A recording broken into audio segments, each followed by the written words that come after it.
IPL কিংবা অস্ট্রেলিয়ার ঘরোয়া ক্রিকেটে সাম্প্রতিক সময় যে ফর্মে ছিলেন জ্যাক ফ্রেজার ম্যাগার, তাতে অনেকেই ধরে নিয়েছিলেন অজিদের টি-20 বিশ্বকাপ দলে থাকবেন এই ওপেনার। তবে সেটা হয়নি। অভিজ্ঞতা না থাকায় অজি নির্বাচকরা ভরসা রাখেননি এই ব্যাটারের ওপর। তবে অজিদের সাথে চড়তে যাচ্ছেন আমেরিকার বিমানে, যাচ্ছেন ট্রাভেলিং রিজার্ভ হিসেবে, এমনটাই দাবি ক্রিকেট ভিত্তিক জনপ্রিয় ওয়েবসাইট ESPN ক্রিকইনফো। আন্তর্জাতিক টি-20তে এখনও অভিষেক হয়নি এই ব্যাটারের, তবে ওয়ানডেতে সুযোগ পেয়ে সেটা কাজে লাগিয়েছেন গেল ফেব্রুয়ারিতেই। অভিষেকে করেছেন 5 বলে 10 রান, পরের ম্যাচেই 18 বলে 41 রানের ধামাকা ইনিংস। তবে এইটুকু অভিজ্ঞতায় সন্তুষ্ট ছিলেন না জর্জ বেইলিরা, সেটাও একেবারেই অস্বাভাবিক কিছু নয়। বিশ্বকাপের দল নির্বাচনে আইপিএলকে সেভাবে প্রাধান্য দেননি অজি সিলেকশন প্যানেল।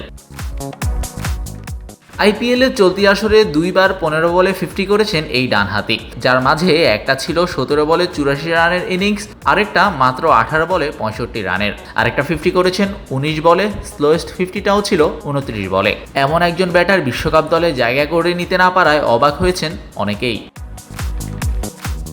আইপিএলের চলতি আসরে 9 ইনিংসে করেছেন 330 রান, যেটার 296 রানই এসেছে বাউন্ডারি এবং ওভার বাউন্ডারি থেকে, যেটা তার মোট রানের 89.7%।